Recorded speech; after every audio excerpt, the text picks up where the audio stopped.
Apresentação: Denison Ventura. Olá, queridos ouvintes, muito boa tarde a todos os sintonizados na Central Brasileira de Notícias. Esta é a CBN Aracaju, via 90.5 ou por intermédio das nossas redes sociais, tanto Instagram quanto Facebook, CBN Aracaju. São exatamente 14 horas, eu só quero falar 15 horas. 14 horas e 12 minutos. Hoje é dia 6 de junho de 2019. Entrem em nosso estúdio, fiquem à vontade e confiram os destaques do programa de hoje. Queridos ouvintes, é interessante salientar a todos que parece o mundo estar caindo, né? Primeiro, todo esse critério aí respectivo à aparente agressão e também ao aparente estupro praticado por Neymar em relação à jovem. Vídeos estão sendo transmitidos pelas redes sociais em que parece tudo menos estupro. Segundo os advogados da jovem, existem ainda mais 6 minutos de vídeo que vão esclarecer o fato. Entretanto, do ponto de vista imediato, a situação da garota está ficando cada vez mais complexa, haja vista que ela também, em relacionamentos anteriores, segundo pesquisas da mídia e daí a importância da imprensa, ela já chegou a esfaquear um ex-companheiro, o ex-marido. Daí isso traz uma dúvida enorme. Mas ainda hoje, no estúdio CBN, estamos tentando falar com o cantor Deivinho Novaes, que agora também é acusado de agressão pela ex-namorada, cujas notícias já vêm da capital baiana, tanto do Bocão News quanto de sites presentes em Salvador. Estamos tentando contato com o cantor, queremos ouvi-lo, ou obviamente com a sua assessoria, que de pronto já nos indica que estão preparando uma nota. Detalhes maiores, fiquem ligados aqui no estúdio CBN, na CBN, que eu volto ainda hoje à tarde com estes critérios. Na nossa primeira parte do programa, vamos falar sobre a última pesquisa do IPEA, que retrata a violência no nosso país. Sergipe ainda figura como o 4º estado mais violento. Para isso, eu tenho presenças ilustres aqui no estúdio CBN. Vou apresentá-las a todos vocês daqui a 2 minutos. Não saiam daí, fiquem ligados, o estúdio CBN só está começando. De imediato, deixando um abraço para o modelo mineiro que nos escuta lá das Minas Gerais, o Bruno Canaã. Um grande abraço, Bruno. Venha a Sergipe nos visitar. Eu volto já já.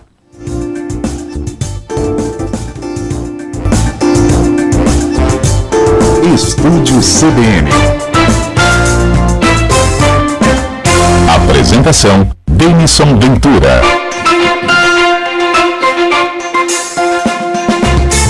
Alô, queridos ouvintes, voltamos com o estúdio CBN. Hoje à tarde vamos falar sobre os últimos dados do IPEA, respectivos esses dados à violência no ano de 2017, né? Obviamente com a diferença para 2019 de 1 ano e meio. Então, vamos discutir se muita coisa mudou ou não diante dessa realidade. Para isso, eu conto com a presença do doutor José Wilson Prata Vasconcelos, representando a OAB. Ele é coordenador do Núcleo de Políticas Carcerárias e Segurança Pública. Vou falar com Sônia Oliveira, que é referência técnica para povos e comunidades tradicionais da Secretaria Secretaria de Estado da Assistência, Inclusão Social e do Trabalho. Ok, então não bate aqui a sigla que mandaram, por isso que eu perguntei do que se tratava. Porque essas siglas mudam e a gente fica com os dados. Obrigado, Sônia, por sua presença mais uma vez. E conosco o Coronel Moura Neto, que é comandante da capital. Boa tarde, meus amigos. Boa tarde. Sejam bem-vindos todos mais uma vez. A discussão é algo que nos deixa bastante preocupados, haja vista que os dados são totalmente direcionados a 2017, mas nem 2 anos ainda literalmente se passaram, né? a Sergipe aponta ainda como sendo o estado com o maior índice, como quarto, aliás, estado com o maior índice de violência no país. Comandante, vocês que têm trabalhado incessantemente para a minimização da violência, como recebem esses dados que, mais uma vez, nos deixam alerta? Boa tarde a todos. A gente vem trabalhando em cima desses dados já há algum tempo, e você nota que são dados de 2017. Então, foi o ápice, na verdade, o ápice da violência, o maior ápice de violência aqui no estado se deu em 2016, onde chegou o maior índice. Já em 2017, nós já estávamos descendo esse índice, baixando esses índices, e em 2018 tivemos um recorde na diminuição desses índices. Tanto que nós divulgamos, né, não sentindo alegria nos números, mas valorizando os números que conseguimos. Que chegou a casa dos... Nós reduzimos o ano passado, no estado todo, mais de 35%. No estado inteiro? No estado inteiro. Na capital, mais de 50%. E na Grande Aracaju. Então, são os números que nós valorizamos. Por quê? Porque é fruto de muito esforço, trabalho, e a Secretaria de Segurança Pública vem, a partir daquele ano do índice maior, nós constatamos, mudou sua metodologia e começou a trabalhar em conjunto, né? Polícia Militar, Civil, a Polícia Técnica. Então, houve uma maior aproximação dessas forças de segurança e o resultado tem acontecendo a cada ano, a cada mês a gente vê a melhora dos resultados. E, contudo, que o trabalho é ininterrupto. A gente não pode comemorar um dia, não. Valorizamos os dados, os números, mas planejando mais intensificação do policiamento e a melhoria do policiamento ainda mais para a sociedade. Comandante, por que é que, mesmo com dados que corroboram o critério da minimização da violência, a sociedade ainda não se sente segura? Porque o que mais vemos, os comentários no cotidiano mesmo, pessoas próximas, pessoas medianamente próximas, é que os assaltos em ônibus ainda, eles continuam, as mulheres ainda continuam sendo agredidas, no caso, aumento no caso do feminicídio na capital, no estado por inteiro, e não só no pungente aos dados de 2017, mas a própria mídia tem ficado muito atenta a isto e nós não inventamos nada, nós só passamos as informações adiante desta intranquilidade da população e ainda não se sentir segura, mesmo com os dados cedidos pela Secretaria de Segurança Pública do Estado de Sergipe. É importante salientar que, para você ter uma ideia, a redução de assalto a ônibus aqui em Aracaju está 50% de redução em relação ao ano passado. O que acontece muitas vezes é um fato que a gente sente vítima, que é a questão de muitas informações, muitas vezes informações de fora. Eu pego de vez em quando alguns vídeos e procuro saber dos meus comandantes de unidades se esse fato realmente aconteceu aqui no estado, na capital. E muitos deles, eu falo vídeo de WhatsApp, que é propagado no Brasil todo e acaba caindo aqui, parecendo que é no nosso estado. Que é no nosso estado. Isso inquieta muito as pessoas, né? Por exemplo, tem vários vídeos que a gente tenta identificar, manda para a seção de comunicação social da polícia e geralmente a resposta, esse vídeo não é aqui no estado, só que propaga e as pessoas ficam inquietas, ficam atônitas, ficam se sentindo realmente, porque a sensação de segurança é uma coisa muito, às vezes, uma notícia divulgada de forma bruta, de forma ríspida, diminui essa sensação de segurança. A gente sente isso nos patrulhamentos e operações nos bairros. Por mais que não corresponda a números elevados, mas o simples fato de se propagar essa notícia meio que faz as pessoas retraírem. É mais ou menos isso? É mais ou menos isso. A gente sente, eu costumo mensurar a sensação de segurança quando a gente está nos bairros, mais afastada do centro comercial. E a gente vê as pessoas, eu particularmente observo muito isso, as pessoas sentadas à porta, batendo um papo. Então, para mim ali, até muito, assim, uma forma de verificar, realmente, eu sinto a sensação de segurança naquela população ali. Que elas estão ali, a família, à porta, conversando, tomando um cafezinho, um chá. Quando o senhor fala sobre isto, o senhor se reporta a que regiões da nossa capital, exemplo? Olha, eu rodo muito periferia. Certo. Né? Os bairros mais, eu falo periferia, os bairros mais afastados do centro comercial. E as nossas operações são focadas nesses bairros, para dar uma proteção maior à população, verificando os índices criminais que nós estamos verificando todos os dias, as manchas criminais. Por isso que a gente pede à população que divulguem, que liguem 190, que denunciem. Isso é importante para o nosso trabalho, porque nós temos um mapa termal de todo Aracaju e verificamos quando o mapa termal, a cor mais acentuada, a gente trabalha naquela região. Mas a gente precisa de outros atores para nos ajudar. A gente precisa estancar a fábricazinha de delinquentes. Porque, veja aqui, capitão... E é através da educação que nós conseguimos isso. Coronel, veja aqui, mesmo havendo o índice de redução, Sergipe aporta pela pesquisa 2016-2017, né? Com o índice de 57,4 homicídios para cada 100 mil habitantes, matéria hoje do Jornal da Cidade, né? Capa do Jornal da Cidade. Mesmo que tenha ocorrido, né, nós estamos aí em média com 28 mortes para cada 100 mil habitantes. Em Londres, a gente vai tomar um susto agora, viu? Viu, Sônia? Vamos tomar um susto agora. Em Londres, é de 1,3 morte para cada 100 mil habitantes. Nós temos 28 vezes mais dados de hoje, né? Se comparados a Londres. Significa dizer que em Londres, em 2018, só morreram vítimas de homicídio 110 pessoas o ano inteiro. Para ele já é algo que tem que ser observado. Esse índice ainda é elevadíssimo. Mesmo que estejamos aí, vamos hipotetizar, somente com 28%, se comparado à pesquisa de 2017, né? Sim, veja bem, a gente tem que observar os dados agora atuais. Certo. Não, mas é com base neles mesmo. Sim. Eu peguei a quantidade de 2017 e reduzi por... Aliás, eu botei até mais. Desculpe, será mais, olha. Se for 25%, né? Então eu tenho aqui 10, 5,7, 25,7. Nós vamos bater a casa dos 38 ainda homicídios por 100 mil habitantes. É mais de 35 vezes do que os homicídios ocorridos em Londres. Mas a média no Brasil está em torno de 30 e poucos %. Então, nós estamos nessa média. É interessante, você falou em Londres, quando eu chamo que temos que buscar mais atores para a segurança pública, Claro.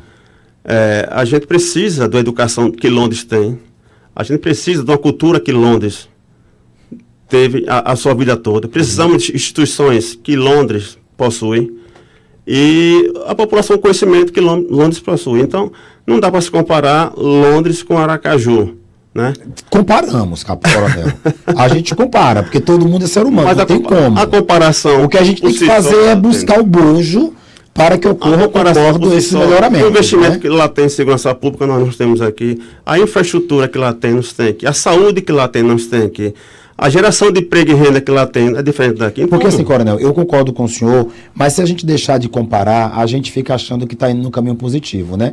E eu até concordo, corroboro com a sua fala, quando o senhor coloca em prática, olha, nós não comemoramos, acho você muito sensato, nós não comemoramos, mas obviamente ficamos mais felizes com a redução que foi significativa. Mas eu não tenho como não pegar o que ocorre no planeta, nós somos um planeta só. Alguma coisa que se faz em outro local, a gente tem que fazer aqui. Porque quando se fala, exemplo, que a verba de segurança pública, eu até concordo, né? Eu acho sim que os policiais têm que ganhar mais, todos os policiais, do soldado a todos vocês. Acho que sim. Acho que tem que se investir em carros mais apropriados, enfim, acho que sim. Mas, quando se torna o critério do detalhe da educação, não bate. Não bate, vou dizer por quê. Porque nós temos verbas altíssimas, inclusive, no município de Aracaju para a educação. Entendeu? Se eu não me engano, já vou chamar o repórter CBN, a verba anual para o município de Aracaju, total de educação, ela paira dos 120 milhões de reais. Isso é pouco, para 30 mil alunos, obviamente que tem despesa com o pessoal, etc., mas é muito dinheiro. Se você for permutar 120 milhões por 3 o dólar hoje, temos 40 milhões de dólares por ano para o município de Aracaju para a educação. Falta dinheiro ou o dinheiro está sendo mal gerenciado? Nós vamos ao repórter CBN. Você respondeu. Não respondi, só perguntei. Nós vamos ao repórter CBN e voltamos com as falas do coronel aqui ainda no placar geral. Repórter CBN. Estúdio CBN. Apresentação: Denison Ventura.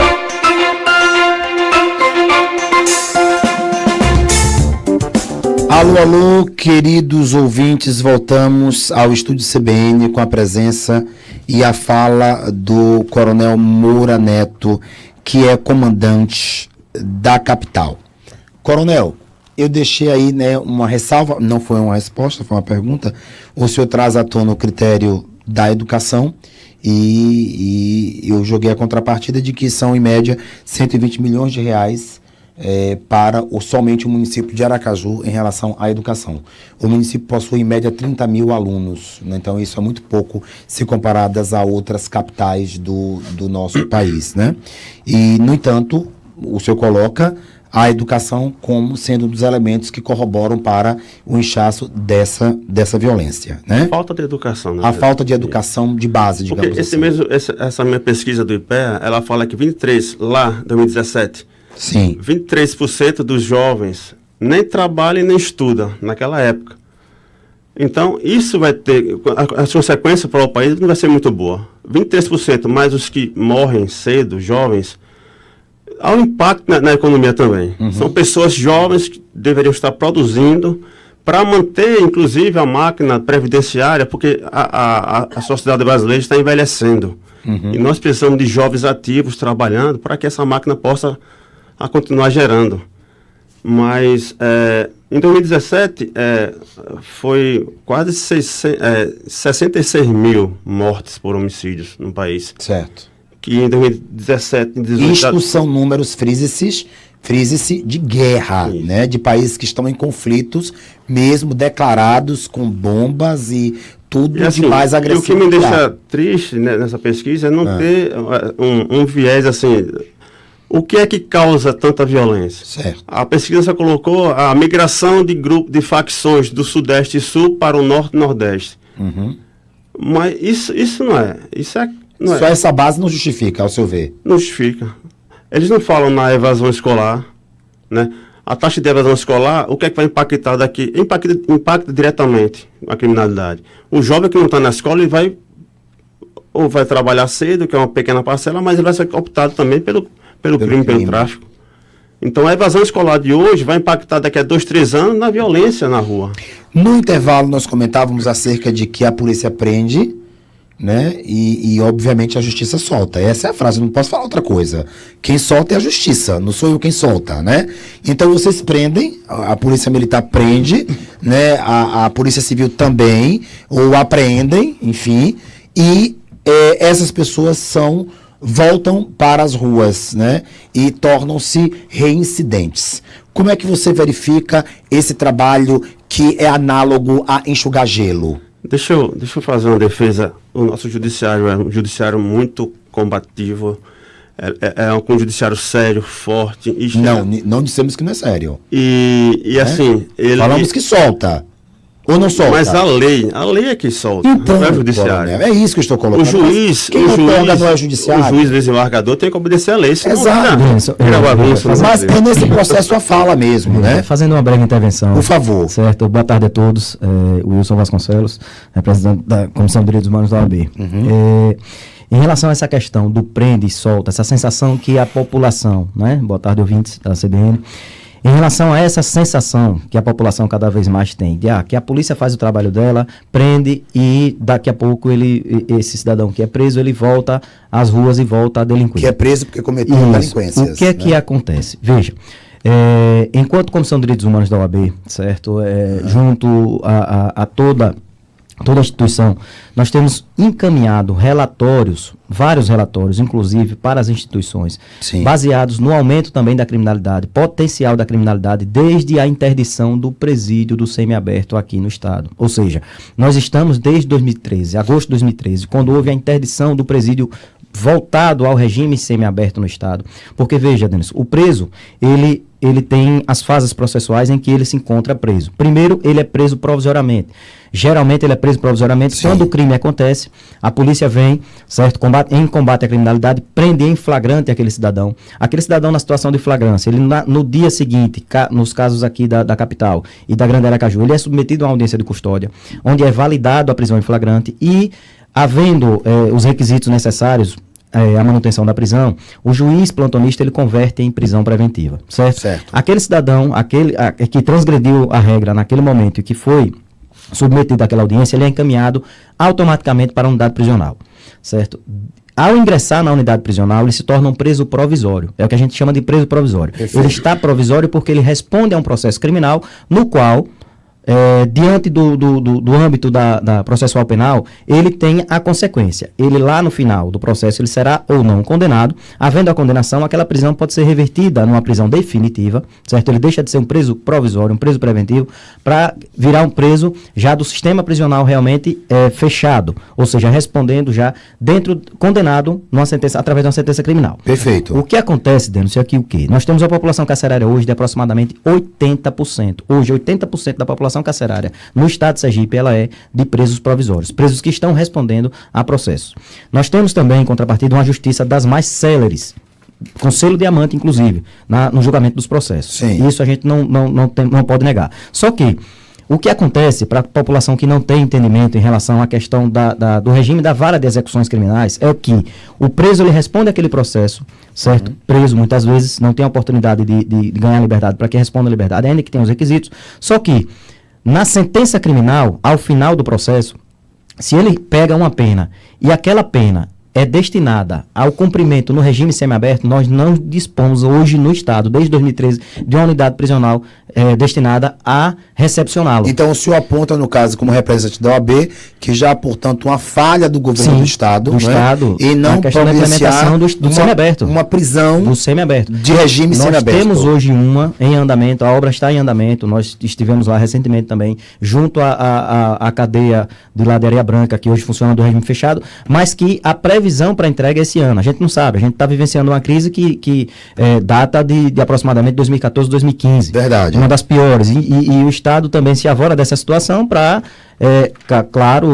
apresentar soluções num prazo mais dilatado. Só que a previsão é entregar agora. Só que essa sensação que a população tem, de muitas vezes a polícia prende e o judiciário solta, não é que nós temos um judiciário que passa a mão na cabeça das situações, que não está enxergando a realidade. É que quando, muitas vezes, o cidadão ele é preso, responde ao processo, muitas vezes preso, ou até em liberdade, mas preso. Quando chega a sentença criminal que o juiz faz a dosimetria penal e adequa aquele preso ao regime semiaberto, ele deveria ir para uma colônia penal. Ou seja, onde ele passa o dia fora da cela, mas dentro da unidade prisional, trabalhando, para depois recolher. Aqueles que têm a oportunidade de trabalhar fora, eles trabalham fora e se recolhem durante a noite. Então, a fiscalização desses presos, ela é maior. Porque hoje, o que é que está acontecendo, Denison?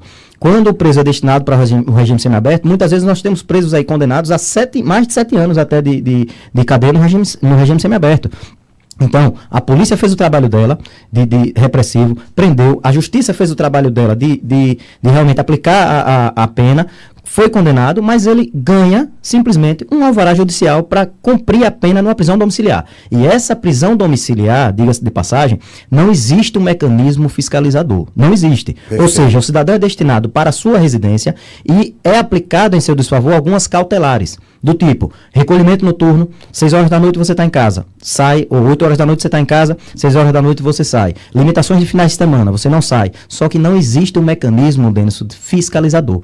Exato. O Estado não existe no Estado um Pronto, aí a pergunta é então esse cidadão volta para as ruas e se ele tiver o âmago de voltar a cometer o crime, muitas vezes a gente se depara com essas situações. Olha, o cara foi condenado, está no regime semiaberto, muitas vezes até com o uso do tornozelo eletrônico e volta a delinquir. O senhor que está na rua, coronel, diante dessa fala, Sônia, já nós entramos aí no âmbito da comunidade negra, viu, específica mulher, tá? Ok. No tocante ao que o doutor Wilson fala, representando os direitos humanos da OAB, e que parte dessas pessoas que têm o alvará para cumprir a pena em casa, procede a minha fala? É uma substituição, Né? do regime semiaberto por uma prisão domiciliar. Exatamente. Pela ausência de unidade destinada a... Perfeito. Essas pessoas voltam. Qual é a incidência destes atos no cotidiano? Veja bem, não temos um dado específico assim, não Aham. é 20% não, mas a gente nota, a gente nota que muitas vezes a gente prende aquele cidadão 2, 3, 4 vezes, até 5 vezes no ano. E eles são conhecidos já. Pronto. E aí, doutor, nesse caso, veja, prende-se 2, 3... Porque aqui a gente tenta fazer a clarificação da ideia de uma maneira que sai um pouco da teoria, né? Porque o que a sociedade quer, Certo. e eu tenho ouvido muito falar assim, porque o judiciário não pode obedecer ao clamor popular. Eu entendo o que a fala do judiciário quer dizer, né? Mas um cidadão também... que foi preso ontem, Aham. lá na Jabutiana, que ele tinha 23 processos por 23 furto e roubo. processos, furtos e roubos, né? Aí disse assim, porque, já ouvi falas de ministro, inclusive, que eu acho, me desculpe, desrespeitosas com o povo brasileiro. O judiciário não pode se curvar ao que o povo brasileiro quer. Não é que ninguém quer que se curve, mas o povo brasileiro tem que ser ouvido. É um povo que perde a vida por nada.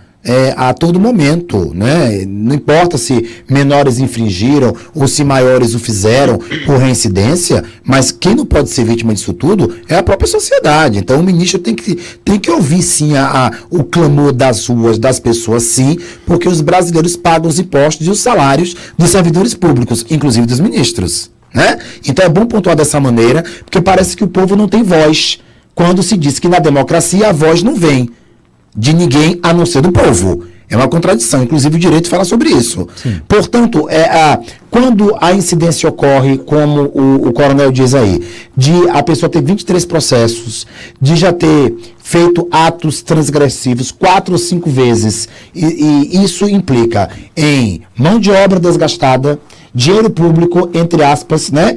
Gasto mais uma vez, combustível, condução, justiça para dar entrada em outro momento, processos que ocorrem, porque alguém nesse processo todo está falhando, enquanto as pessoas saem das prisões, deveriam ir para suas casas cumprir as penas, não há quem as assista cotidianamente, elas voltam para as ruas, podem furtar o celular ou podem dar um tiro e matar um outro cidadão, que não tem nada a ver com toda essa incompetência gerenciada.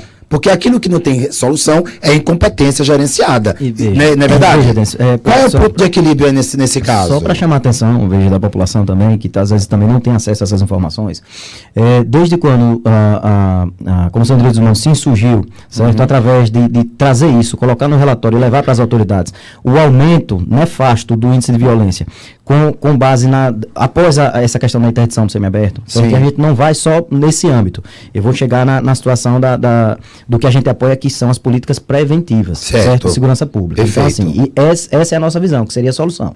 Só que, quando a gente aponta um calo, que é aquele gargalo que foi a interdição do semiaberto, então você quebra o regime de cumprimento da pena dessas pessoas que transgridem a norma. Ou seja, o adequado seria, você primeiro vai, uma vez condenado, você cometeu um delito, a polícia fez seu trabalho, a investigação fez o dela, a justiça julgou, condenou, encaminha para a unidade prisional do sistema fechado. Ou seja, ele começa no regime fechado e a lei de execuções penais garante que a finalidade da pena, o condão da pena ela tem um caráter ressocializador. Ou seja, você tem que adequar aquele cidadão, você tem que trabalhar aquele cidadão para que quando ele retorne ao convívio social, certo? Ele retorne de maneira a obedecer as regras, certo? De urbanidade, obedecer os seus semelhantes e não voltar a transgredir as normas penais. Isso na teoria. Tudo isso não tem acontecido. Tudo isso na teoria. Então, o que é que acontece? Se você coloca no fechado, e aí quando ele cumpre determinado período da sua pena, e ele deveria ir para o semiaberto, ou seja, que faz parte das fases que ele tem que cumprir, para que depois do fechado, só depois do fechado, ele ganhe a oportunidade de voltar ao convívio social, então você quebra a corrente, você quebra o elo de trabalho com aquele cidadão, certo, que transgrediu aquela norma, para que ele volte melhor para a sociedade. Então você quebra, o elo tá desfeito. Você pega aquele cidadão do fechado, já joga no aberto, ou seja, muitas vezes ele passa um sexto da pena, ou 2/5 da pena, dependendo se for crime hediondo, e um cidadão que cometeu muitas vezes um homicídio, um tráfico de drogas, crimes que realmente a gente sabe que tem um impacto maior no seio da sociedade e no aumento da criminalidade, você pega, ele cumpre determinado período da pena e já vai para o aberto. Ou seja, ele sabe, muitas vezes ele sabe que dentro dele, não, eu vou cumprir isso aqui, daqui a pouco eu estou na rua. Então, é uma situação que, até para fins de penalização, ele sabe que é brando no Estado. Aqui é branda, por conta, justamente, única e exclusivamente da ausência de uma unidade prisional. Pronto. E veja, Denison, só trazendo dados. Nós conversamos recentemente com o Dr. Hélio, que é o juiz da vara de execuções, uma pessoa Sim. que realmente tem feito muito o seu trabalho, certa demanda muito grande, e ele nos passou a angústia que ele estava, porque está para inaugurar o regime semiaberto. Ele irá inaugurar praticamente com 600 vagas destinadas aos presos do regime semiaberto. Hoje nós temos mais de 4 mil presos hoje que deveriam ser inseridos nesse regime. Então, como é que você vai resolver? Mesmo implementando, mesmo inaugurando, fazendo aquela inauguração... Não vai conseguir... Rasgando a faixa, inicialmente você não vai resolver. Então, você tem que trabalhar, como vem tentando trabalhar a OAB, com quê? Parcerias com instituições, com o Estado, através de políticas preventivas de segurança pública, nós não vemos, ou seja, a gente enxerga com muita tristeza... O que o senhor chama... Para aí, doutor, respire, para poder não intervir nas suas falas e os nossos... Fazendo as perguntas que as pessoas que nos escutam gostariam. O que seria, quando se fala, a OAB preconiza políticas de segurança públicas, né? Preventivas, né? Na sua análise, quais seriam essas políticas imediatas? Porque assim, não dá para lograr algo daqui a 20 anos, né, essencialmente ligado. Não dá, né, coronel? Daqui a 20 anos, sim. Eu já não estou mais nem aqui, claro. A gente torce para aqui sim, mas a população quer agora, daqui a 20 anos. Então, quais são essas políticas públicas? Nós vamos ao intervalo comercial e voltamos com essa perspectiva das políticas públicas que serão faladas por Dr. Wilson e ainda sabendo se são corroboradas pelo Coronel Moura Neto e por Sônia, que está aqui ainda ora nos observando, porque vamos entrar no critério dos homicídios contra as mulheres negras. Volto já. Estúdio CBN, suas cidades mais inteligentes.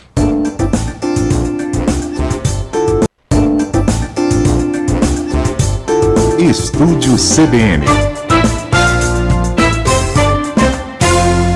Apresentação: Denison Ventura.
O âmbito geral do processo, a fala entre a teoria e o que de fato acontece. Mas nós vamos voltar aqui. Carlos deixou escapar, Carlos. Vou lhe dar um corretivo depois. Você vai ver. Vou falar com ele. Vai ter truco. Queridos, voltamos com o Estúdio CBN. Estamos aqui ainda no intervalo conversando com essas autoridades no assunto, né, explicando os reveses do caso. Doutor Wilson, quando o senhor coloca o detalhe do ponto de vista legal, a sociedade, ela entende que as leis seguem um rito de passagem, ok? Certo. Está lá, preconizado, o direito não se discute, se cumpre. Mas, efetivamente, o que a sociedade não entende é como ela pode se tornar defendida, segura, se, por mais que a polícia militar faça papel, eu vou voltar, tá? Sim. O que eu estou falando, doutor, não é teoria, certo. Ok? Não é teoria, é prática. O coronel vai com a equipe dele e prende 5 vezes um transgressor. Não vou nem falar nem imaginar porque eu não quero ser indelicado. Tudo bem? Prende um transgressor. 1 vez, 2 vezes, 3 vezes, 4 vezes, 5 vezes. Ok? E a lei vai lá, obedece ao critério, porque tem que obedecer, não é culpa do judiciário, ok? É um adido popular, né, que o judiciário solta, porque o judiciário tem que obedecer o que está prescrito em Constituição. Está lá. Então, solta. Ele volta mais uma vez para a rua. Não houve mudança nenhuma, porque o fato de ele ser colocado no regime semiaberto, ele foi colocado no regime semiaberto baseado em quê? Qual foi a mudança que ele teve para não voltar e traficar? Qual foi a mudança que ele teve para não voltar a bater na mulher? Qual foi o processo educativo que foi feito? Fique ele uma semana, um mês, 2 ou um ano nos presídios para que ele volte para a sociedade da mesma maneira que ele foi. Se não houve mudança, se não houve preparação nenhuma. Então como é que vocês da OAB verificam não só o lado de quem transgrediu, me desculpe, mas agora o lado de quem é vítima, que é a própria sociedade brasileira? Para mim, o que mais importa é a sociedade brasileira. Entre a mulher que apanha e quem bate, eu vou ficar do lado da mulher que apanha. Entre a mulher que é estuprada e o estuprador, eu não vou nem dizer que eu vou ficar do lado da mulher que foi estuprada. Agora, se existem leis que flexibilizam o sistema, eu digo, no direito que a humanidade presta ao ser humano, eu também entendo. Mas qual é o trabalho que tem sido feito efetivamente para que essas pessoas retomem a sociedade? Repito, doutor, efetivamente, não é teoricamente. Certo, ok. Veja só. Antes de mais nada, estávamos ali, inclusive, antes da entrada aqui no ar, eu comentava com o coronel a respeito dessa mística, que hoje é o maior desafio da Comissão de Direitos Humanos, é esclarecer a população, certo, sobre a finalidade da aplicação de direitos humanos no âmbito da população carcerária e da segurança pública, sobretudo porque existe uma máxima que é aquela história do discurso confortável. Direitos humanos é direito para bandido, ou seja, passar a mão na cabeça de bandido, como muitas pessoas até de forma ignorante dizem, direito dos manos, né, relacionando de forma pejorativa, dizendo que nós servimos para quê? Para ver somente a condição de quem transgride a lei e não das vítimas. Veja, Denis, isso não é verdade. Isso é falácia de quem não entende, não sabe, não estuda o que é a aplicação de direitos humanos. Quando a Comissão de Direitos Humanos, certo, através do núcleo de políticas carcerárias, que é o nosso, o núcleo que atualmente eu coordeno, se dirige até uma unidade prisional para fazer uma inspeção, como nós fizemos inclusive ontem, no Copecan, certo? Naquela tarde chuvosa, nós estávamos ontem num número mais ou menos de 13 membros, certo, da nossa comissão, através da nossa coordenadoria. Inclusive tínhamos médicos, médico que também é colega, advogado e faz parte da comissão, acompanhando, e nós fomos até a unidade prisional no intuito de fechar uma visita para que nós levássemos um relatório, traçando um panorama atual hoje, um raio-x das unidades prisionais. Em que condições aquelas pessoas estão cumprindo aquela pena, ainda que de forma provisória ou definitiva, porque não é porque ele está ali cumprindo uma determinação judicial, está preso porque transgrediu a lei, que ele perde sua dignidade. Dignidade da pessoa humana. Então, nós nos fazemos presentes nessas inspeções e nessas avaliações, levando relatórios, trazendo informações para o judiciário e para várias instituições, no intuito único, exclusivo, de fazer com que aquela pessoa que está ali, que em determinado momento descumpriu a lei, possa enxergue uma oportunidade de sair e não mais transgredir, não mais voltar a representar uma ameaça para a sociedade. Ou seja, se resume única e exclusivamente o papel da Comissão de Direitos Humanos no núcleo carcerário a isso. Mas qual é o trabalho que tem sido efetivado para ela não voltar à sociedade, seja por semiaberto ou por pena cumprida, e de fato ela não praticar? O fato de ela entrar e dormir na penitenciária sem um trabalho sério efetivado, resolve o problema? Não é só esse trabalho, Denis. Veja, a gente vem criticando... Eu disse dentro da penitenciária. Então, não é o trabalho da UAB. Vamos lá, dentro da unidade prisional.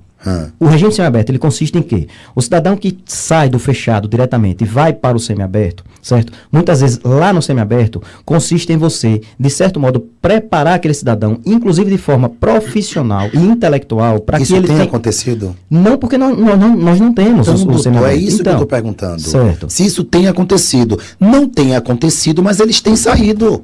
Não, então, É aí que tá lá, ou eles não saem. Mas eles saem e muitas vezes nem entram. É isso que a OAB quer, quando critica a ausência do semiaberto no Estado, certo? É que muitas vezes eles nem vão começar o cumprimento da pena, porque eles já são colocados automaticamente no regime aberto. Eles pulam de fase.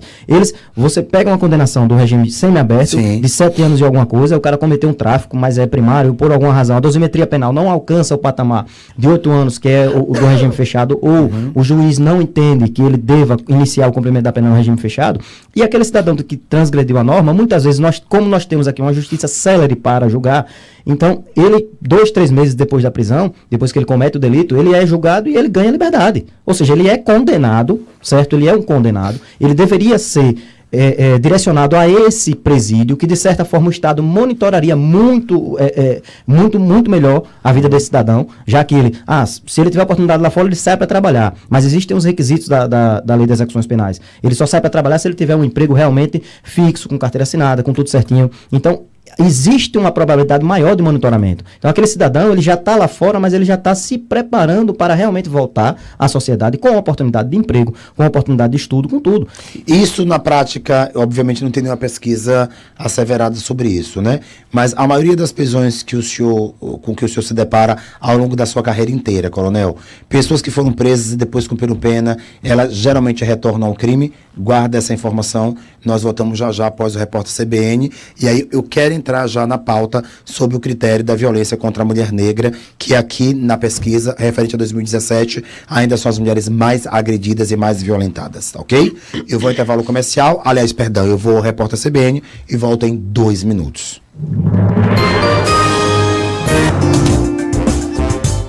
Estúdio CBN. Apresentação: Denison Ventura.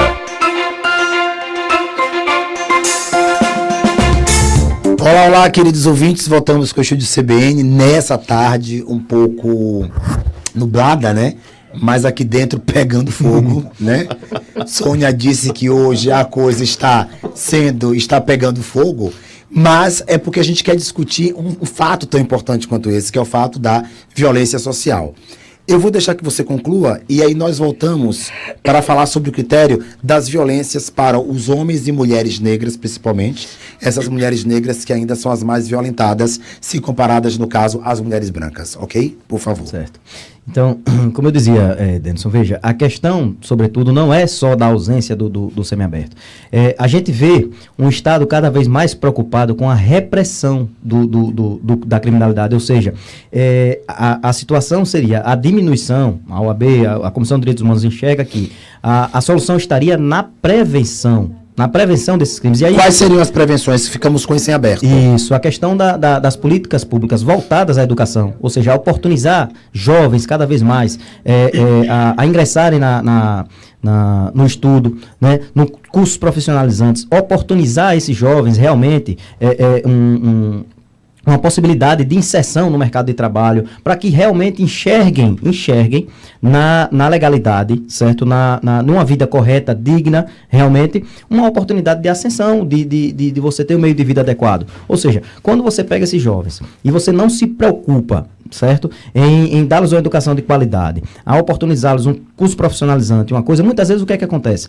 As próprias facções, a gente sabe que está disseminado a questão do tráfico de droga, então facilmente esse jovem ele é recrutado por esse detalhe importante aí que o senhor fala nesse detalhe, né, e eu quero ouvir a fala do coronel e nesse caso também doutora de Sônia, sobre o critério respectivar. Temos que oportunizar uma educação de qualidade, né?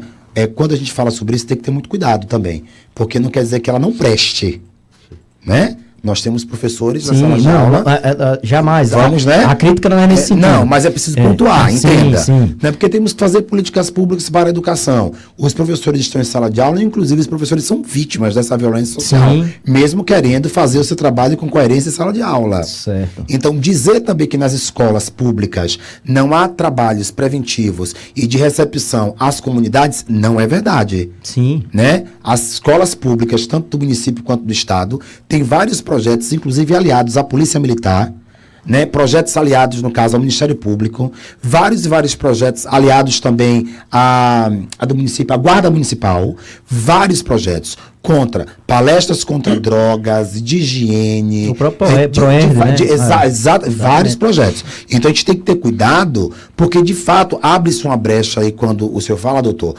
Porque tem que dar trabalho, etc e tal. Exato. Só que as pessoas hoje também têm uma geração que é uma geração extremamente consumista. O capitalismo, e que o capitalismo exacerbado, né, que foi o caso em pauta que nós citamos, né, de que as pessoas que têm 20 anos, elas querem ter carro de 200 mil.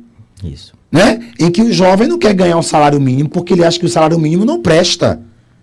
Quando tudo na vida é uma etapa, né? Ou todo mundo aqui já começou ganhando bem a sua vida? Há uma inversão de valores. Há uma inversão de valores muito grande. No que tange a questão de você preparar os jovens cada vez mais para que, ou seja, hoje você não vê, cada vez mais você vê os jovens se distanciando daquela situação de buscar uma carreira para que só depois que você realmente esteja consolidado nessa carreira, você venha a colher ver os frutos, né? Então, as famílias também, elas têm que estar mais presentes com o critério da violência. Veja, né? Denis, quando a gente fala na educação, a gente não está falando mal dos professores. Não, pelo contrário, só pontuei. Nós estamos falando, às vezes, das faltas de estrutura que o professor não tem. Também, exatamente. Porque a escola que, a maioria das escolas hoje, é a escola que eu estudei.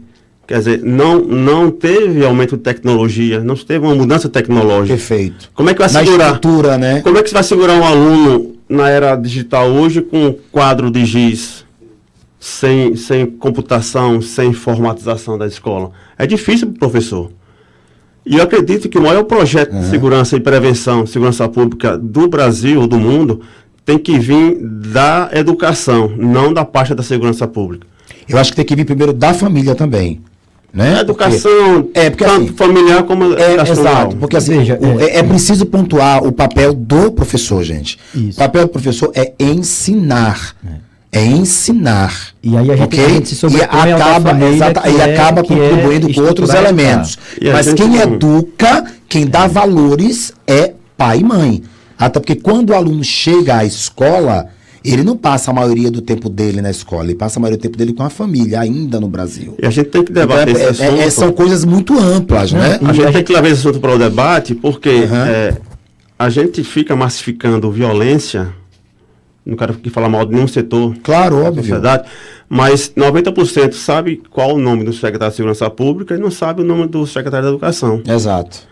Porque há uma massificação da violência, de informações violentas. E aquela questão também do respeito ao educador. A gente via em épocas passadas, realmente, um professor quando chegava na sala de aula, e mesmo na minha época, eu sou da década de 70, Sim. 77, então nós tínhamos o costume, quando chegava o diretor, quando chegava o professor na sala de aula para iniciar os trabalhos, nós ficávamos de pé. Aí a gente retoma mais uma vez a educação familiar, né? Veja, é isso. Então, essa base, isso você chega com essa base de casa. A gente vê famílias hoje que muitas vezes ganham um salário mínimo, mas o filho, para que ele pense que o filho tenha uma condição adequada, tem um celular de última geração que vale 5 salários. Como então, pode, você é criado dessa forma e você coloca, você incute na mente dos seus filhos que o sucesso na vida é o que você tem, não é o que você realmente, essencialmente é. Ou seja, e cada vez mais esses jovens, quando não se tem a oportunidade de trabalhar e a paciência de você esperar realmente, como eu disse, para que logre êxito, o fruto do seu trabalho, para você comprar um objeto daquele que realmente traz uma satisfação, pessoal.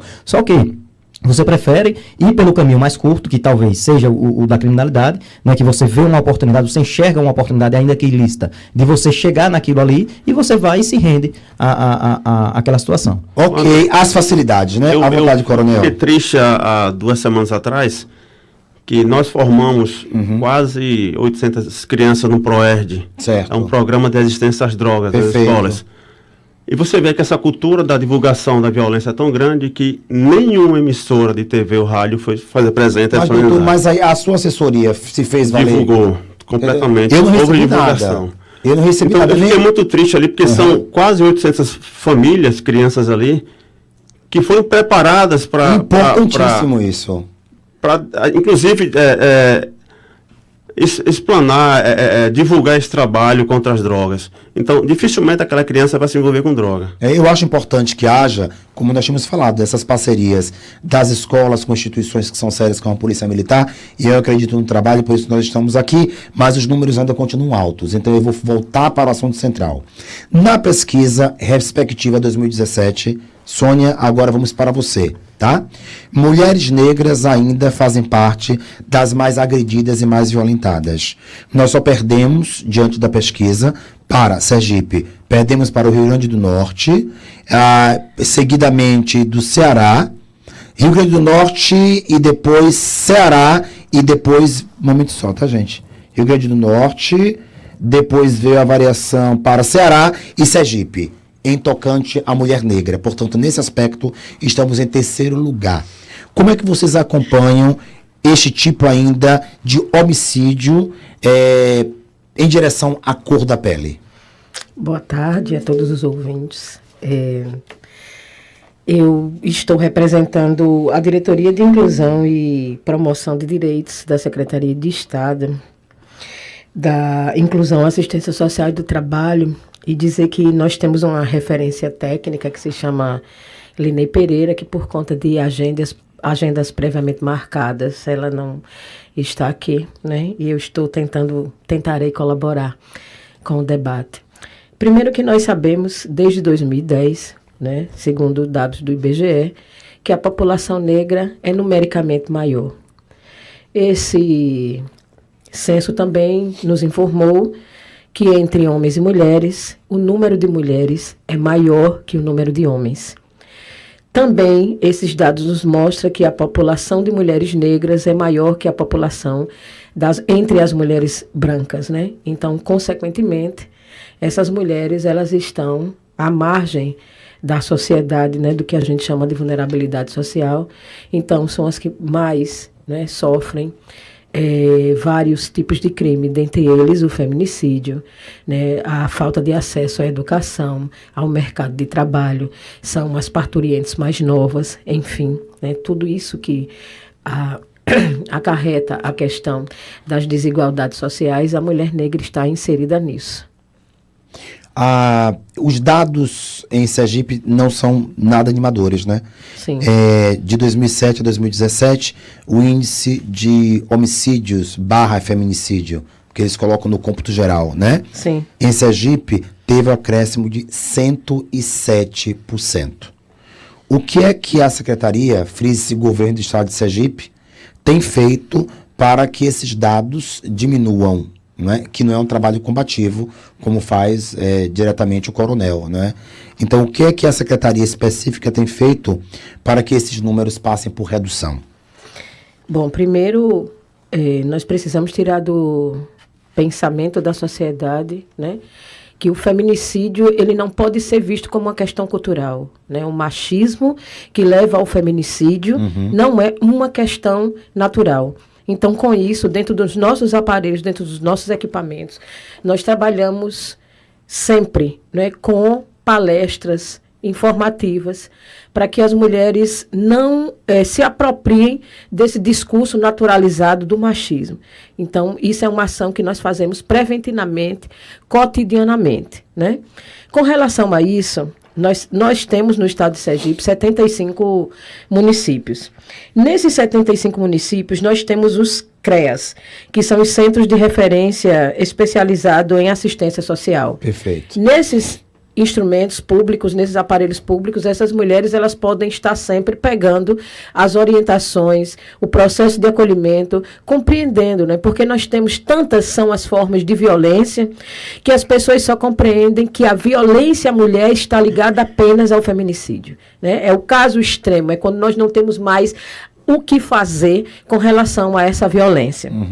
Nós temos também, em 7 municípios do nosso estado, os centros especializados no atendimento à mulher em situação de violência, que são os CREANS. Temos em 7 municípios, e nesses especificamente nós atendemos com essas mulheres que são vítimas de violência. Temos 5 delegacias especializadas no atendimento à violência à mulher, nos municípios de Aracaju, Socorro, Itabaiana, Estância e Lagarto. Especialmente no município de Aracaju, no último dia 11, o prefeito ele lançou um projeto piloto chamado Patrulha Maria da Penha, que vai funcionar num período de testagem durante 3 meses, atendendo a 20 mulheres, né, que receberam medidas protetivas de urgência. Nós também temos a Casa Abrigo, professora Neuzice Barreto, para mulheres em medidas protetivas. São instrumentos, né, que, de certa forma, servem como prevenção a todos os modos de violência contra a mulher.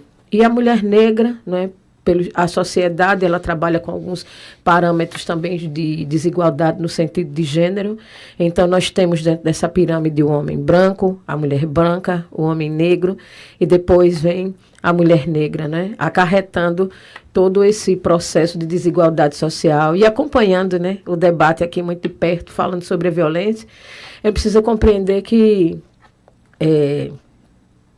falar sobre dados, né, dados assim, friamente, existe por trás toda uma questão, né?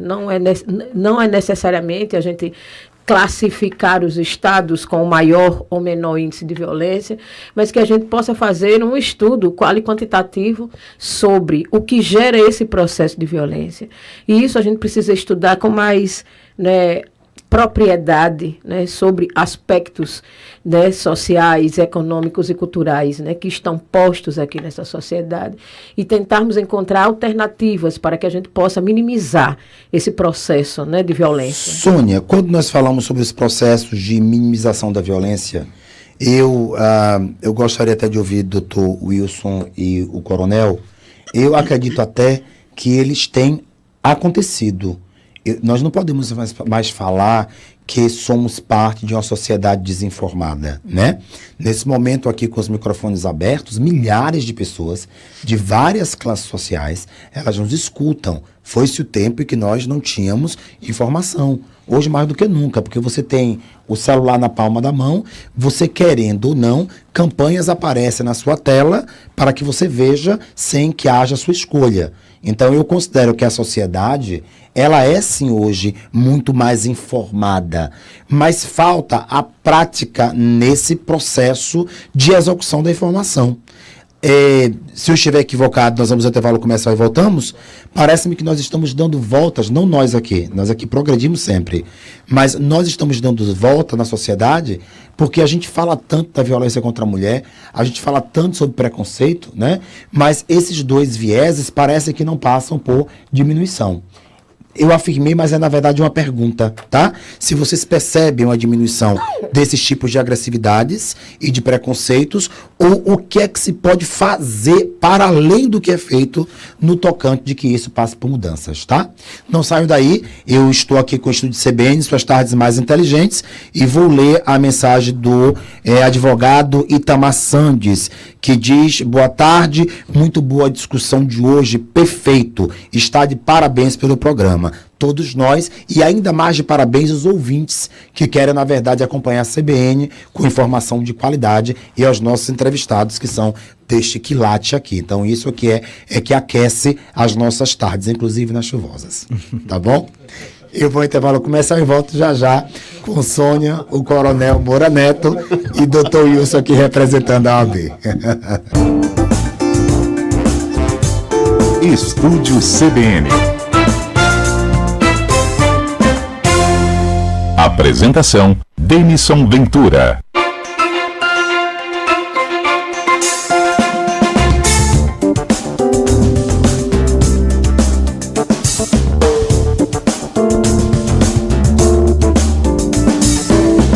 Olá, queridos ouvintes, voltamos com o Estúdio CBN, com este tema importantíssimo e que, segundo dados de 2017, ainda estamos no ranking das capitais mais violentas e que, ainda com a redução de 25%, continuamos quase 30 vezes mais violentos, o estado mais violento do que cidades como Londres, a exemplo. Então, há muito ainda que tem que ser feito.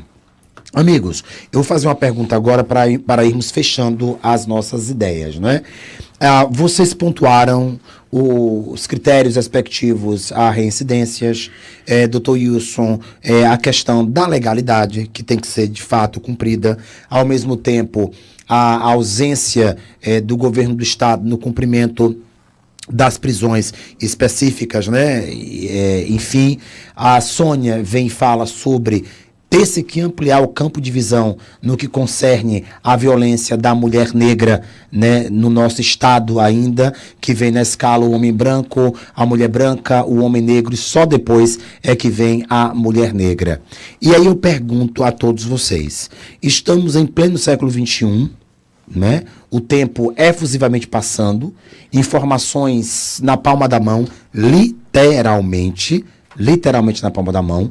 Então, quais são as soluções que vocês veem para além das atitudes que já são feitas, das leis que já existem, né, dos projetos que já são colocados em prática? O que é que tem que ser feito? Porque estamos ainda em uma sociedade muito violenta, em uma sociedade que a mulher negra, ela é assassinada, ela é estuprada, ela está presente em relações abusivas, porque não é só o físico, mas na verdade é o abusivo com as palavras ditas no cotidiano, e parece que estamos literalmente enxugando gelo. A sociedade que nos escuta agora quereria ouvir de vocês e quer algo que seja teórico, prático, para que ela volte a sentir-se mais segura. As damas primeiramente. Pelo menos aqui, Sônia, a gente mantém o respeito às mulheres e mantém o respeito ainda também maior pela questão histórica às mulheres negras. A CBN é assim. Então, tem um dado que vale registrar, né, que quando as pessoas falam do quesito raça-cor, né, nós não somos mais parcela dessa população, nós somos a população. Então, Perfeito. É importante frisar, não é? Porque nós sabemos que durante muito tempo isso foi negado. Uma outra coisa que é interessante que a gente possa compreender é que quando nós falamos especificamente das questões de feminicídio, né, ainda existem as questões de subnotificação desses crimes. Perfeito. Às vezes nós não sabemos se acontece uma violência letal contra essa mulher ou se é uma questão de feminicídio. Então, uma das coisas que nós podemos fazer de fato concreto e que a sociedade, por mais conhecimento que tenha, ainda tem alguns melindres com relação à violência contra a mulher, é fazer a denúncia, é fazer a queixa. O conhecimento sobre a violência contra a mulher ainda não é suficiente para que essa população, para que as mulheres em especial, elas possam estar fazendo as suas denúncias, se protegendo, compreendendo ainda o que é o processo de violência contra a mulher, que não é só física, ela pode ser moral, ela pode ser financeira. São vários, né, os quesitos que fecham esse ciclo de violência contra a mulher. Então, a denúncia é um dos maiores instrumentos que nós temos, porque a denúncia não naturaliza esse processo de crime. Nós vamos ao repórter CBN, Sônia, que é nacional, e voltamos exatamente com a sua fala.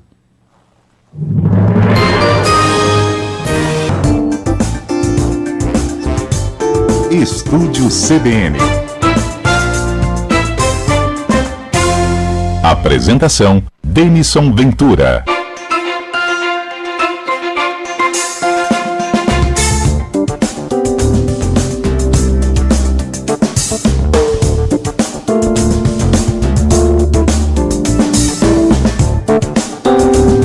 Alô, queridos ouvintes, voltamos com o Estúdio CBN, aqui na CBN, cuja temática é a violência, de acordo com os dados do IPEA, divulgados ontem à noite e explicitados hoje por toda a imprensa no Brasil inteiro, né? Sergipe foi apontado ainda como o quarto estado mais violento, apesar das reduções já terem acontecido de 2018 para cá, o coronel já bem colocou sobre isto, mas Sônia estava com a palavra. Sônia, eu devolvo a você para que você emane seu raciocínio, minha querida.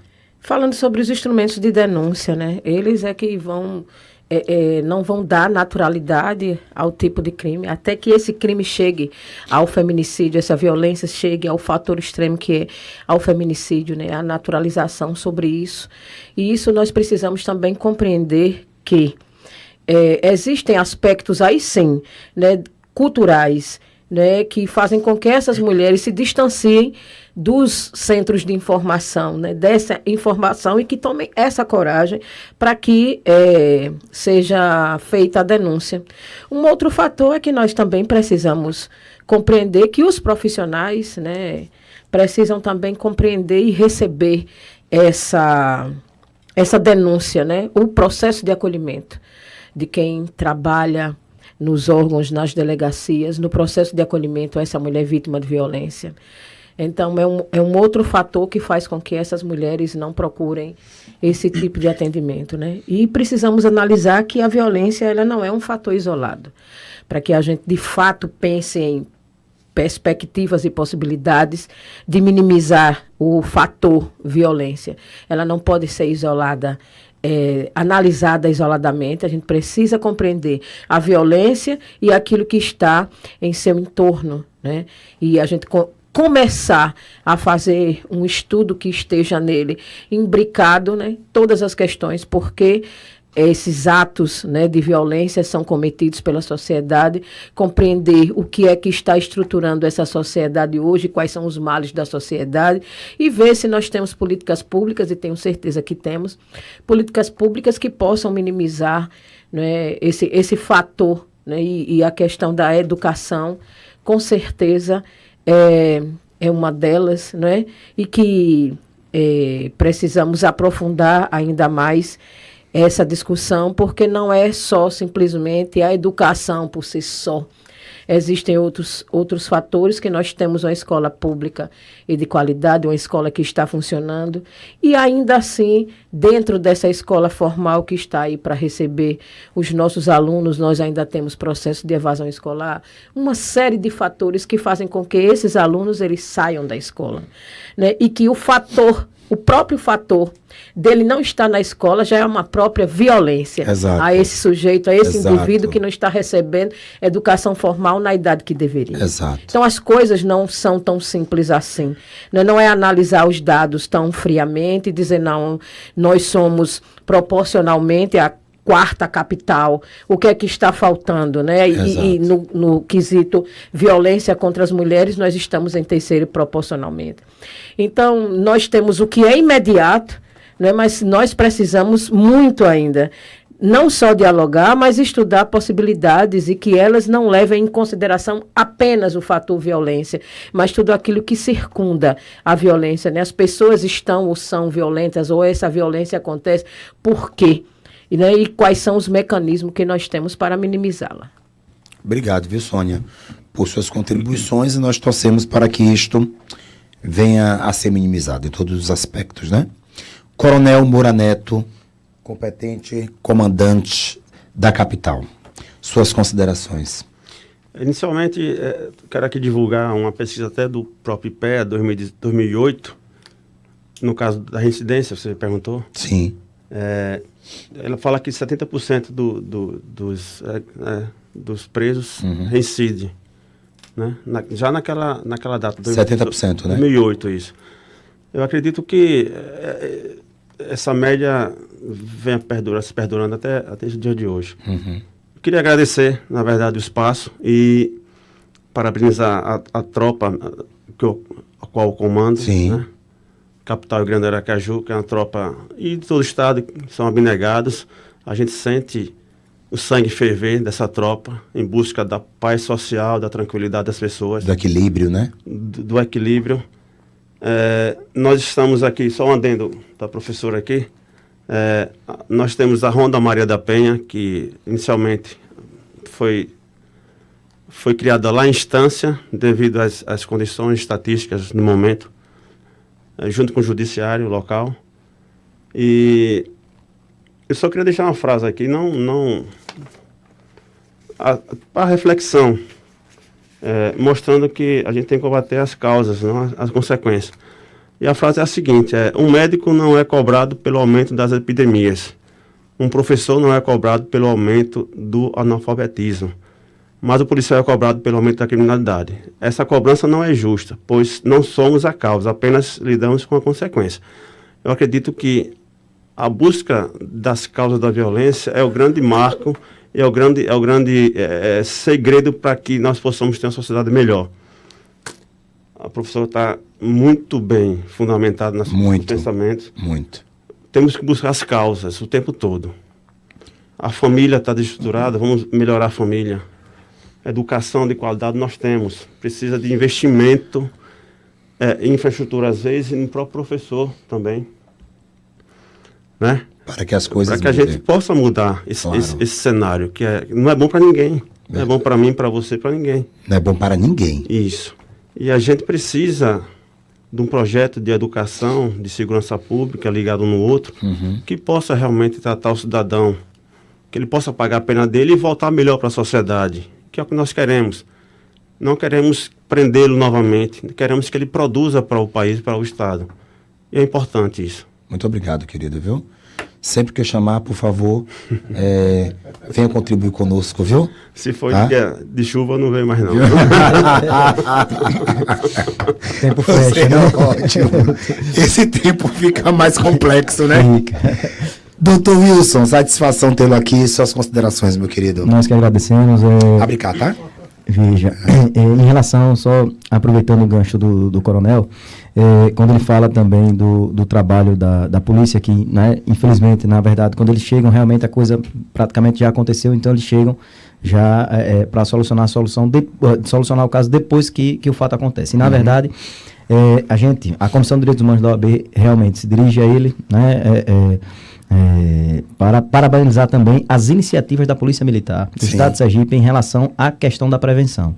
Veja, nós temos um programa do que é o ProERD, que de perto, constantemente eles nos fazem um convite para acompanhar os resultados desse programa, um programa fantástico, né, que a polícia ela se volta para os alunos, né, das escolas do ensino básico para tentar ensiná-los, né, e trazer conhecimento para as consequências do enfrentamento à violência e do combate ao uso e o tráfico de drogas. E é um trabalho que tem um resultado, tem uma abrangência realmente fantástica. A gente vem acompanhando de perto. Só que, infelizmente, Denilson, como várias outras ações, eles não têm um aparato adequado, estatal, para que isso realmente perdure. E isso tem uma abrangência que a gente não tem ideia. Você vai trabalhando jovens que têm entre 5 e 10 anos de idade, na formação da sua personalidade, e eles conseguem enxergar na polícia, um ombro amigo, aquela pessoa que está ali realmente para conduzi-lo para uma vida idônea, uma vida lícita. E isso aproxima o cidadão da Polícia Militar e faz com que aqueles jovens, na verdade, repensem diante de uma facilidade, de uma oportunidade de ingressar numa conduta ilícita, eles absorvam aquele conteúdo que eles tiveram, aquela oportunidade que eles tiveram e dizem, não, eu sei a consequência disso. Então ele pode fazer um juízo de valor para dizer se quer ou não ingressar naquela conduta. Ou seja, é uma ação realmente louvável.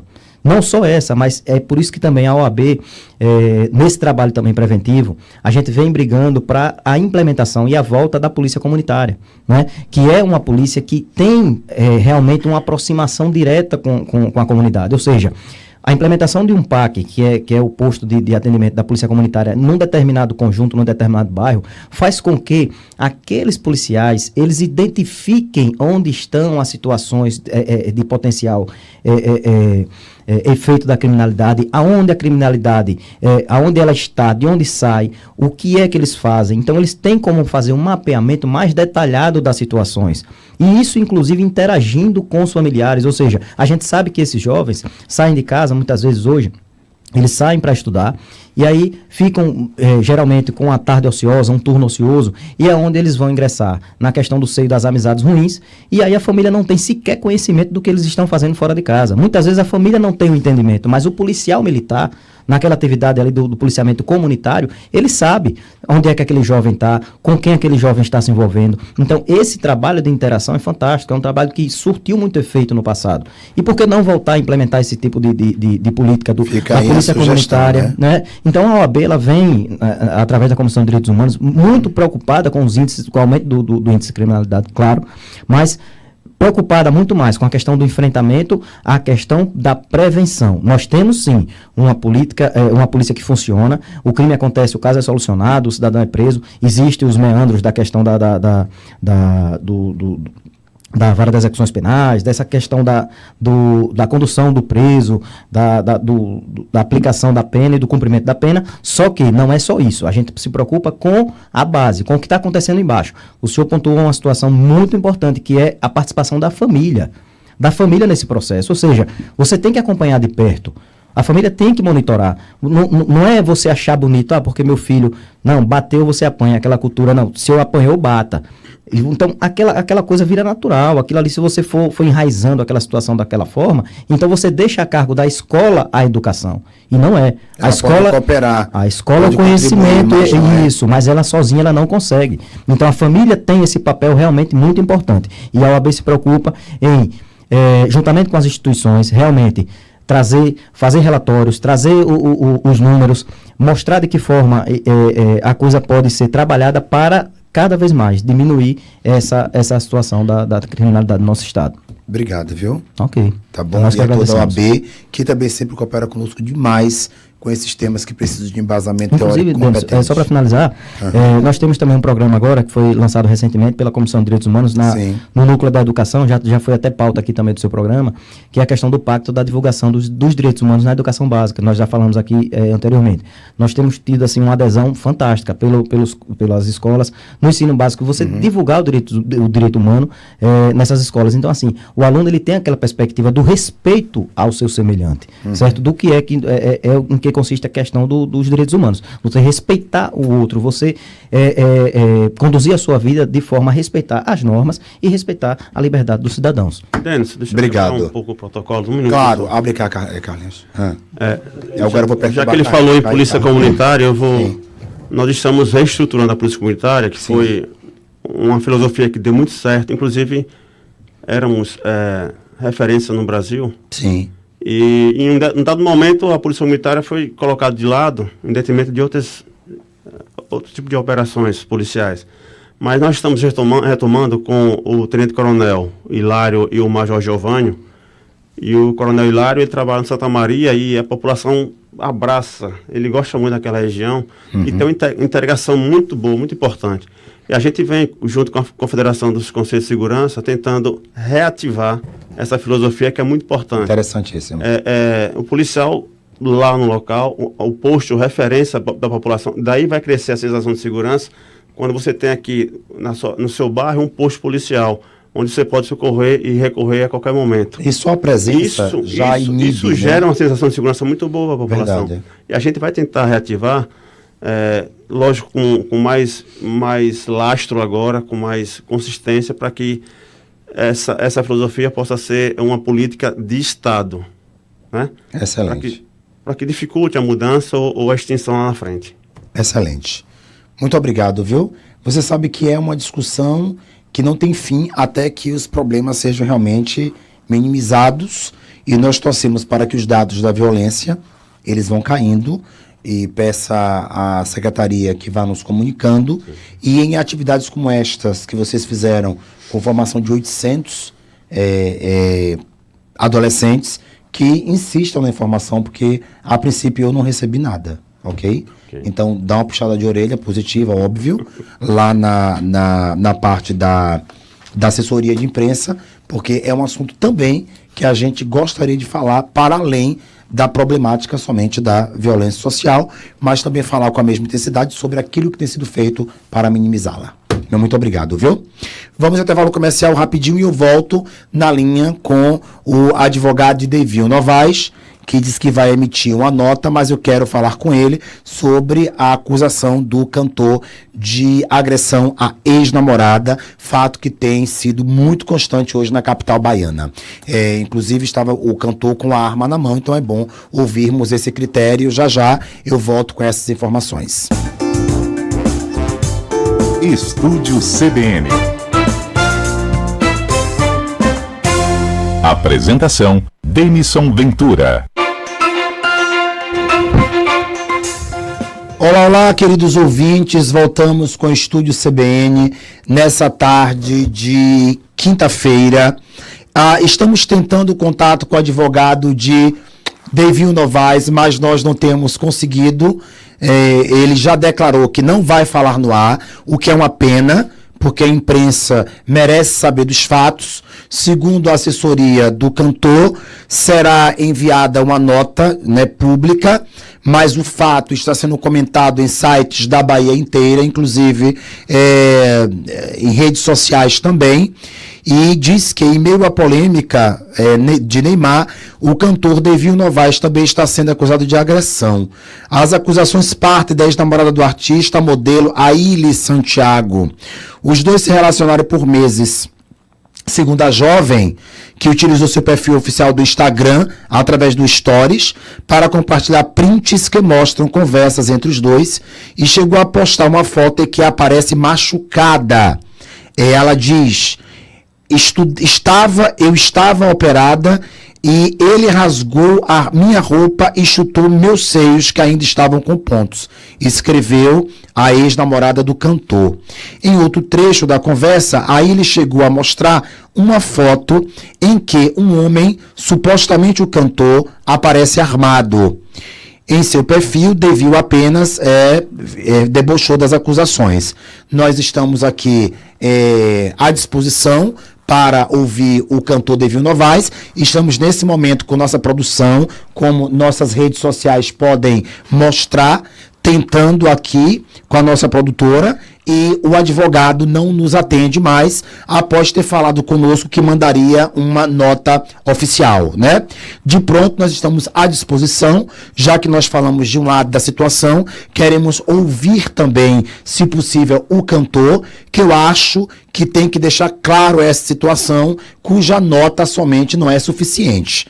É um caso muito sério, portanto, é preciso falar com cautela sobre isso, óbvio, com todo o aparato dos advogados, mas a imprensa quer saber, inclusive, para o cantor poder defender-se, né? É assim que se faz o jornalismo com qualidade, ouvindo ambos os lados. Tentaremos contato ainda com o cantor, e caso ele queira vir ao programa amanhã para falar sobre o fato, todos os microfones à disposição, ele que é querido pelo Brasil inteiro, inclusive pelo público sergipano. Mas isso é muito sério, então as pessoas precisam ficar cientes do fato e da situação.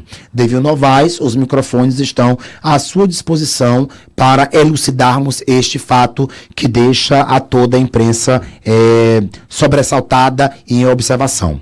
Ao advogado também de Devinho Novaes, Doutor Diego, tentamos várias vezes falar com o Doutor Diego, que não nos atende. Entretanto, também ainda continuamos com as linhas abertas para o Doutor Diego poder emitir a nota e nós, enfim, repostarmos nas redes sociais da CBN.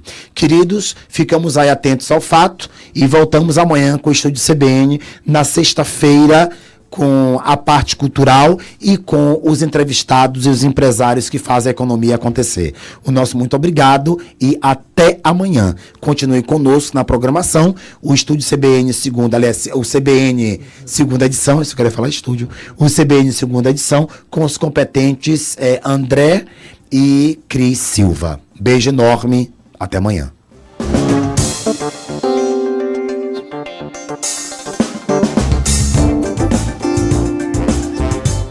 Estúdio CBN.